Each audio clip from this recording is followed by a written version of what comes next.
Typos that in any way would suggest that the shipping date's before the order date, that wouldn't be so useful. And furthermore, maybe we're suggesting here that because this particular product that the company deals with, maybe it requires some assembly and packaging before shipping, it must be more than 2 days later than the order date. So there's already a data validation rule in place here. And here it is. And if you're familiar with this feature, even though this looks a little strange, formula, what it really is saying is any entry in column C must be more than 2 days later than the entry in column B. So if, for example, here if we put in 9/4/10, this does not work because it's got to be more than 2 days. So we'll change that and put in a 5. That will be acceptable.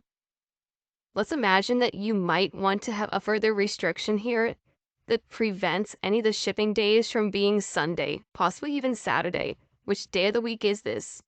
If you're familiar with the Excel function weekday, you can find that up pretty quickly.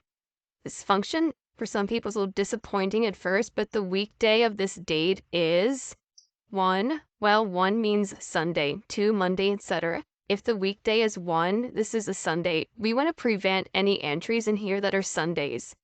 So we're going to make a change to this rule here. We'll just get rid of this. We didn't have to do that necessarily, but let's click column C again, choose data validation, a change to the rule. We want to embed this within the function called and now we want to use the weekday function, weekday, the weekday of C1, not equal to, and how do we say that? The less than arrow, followed by the greater than arrow. We want this to not be equal to 1.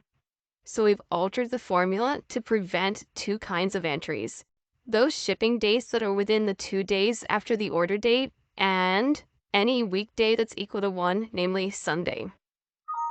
This message throws you a little bit sometimes. It simply means that C1 and B1 don't fit our rules, but we don't care. We're ignoring those specific cells. Yes, okay, we'll try this again. 9/5/10. Now remember that was acceptable the first time around. Now it's not, because we have augmented a rule that's a Sunday. We can't have that in there. And we certainly can't have the 12th either, because that's also a Sunday. And so on. And you can imagine altering this rule again slightly. We could simply also make sure that it's not a Saturday by putting in almost the same thing here. I'm just going to Control C here, copy this, put after the 1, comma, Control V, paste this in. We also want the weekday to not be equal to 7, which is Saturday. Click OK. So an example here, remember we couldn't put in the 12th, that was a Sunday. Can we put in the 11th? Nope, we can't do that. Now we could customize the message to explain why, but let's say that's not exactly a shortcut, but you could certainly do that as well. When you do set up these rules, you have the option here under data validation to provide an error alert and customize the message.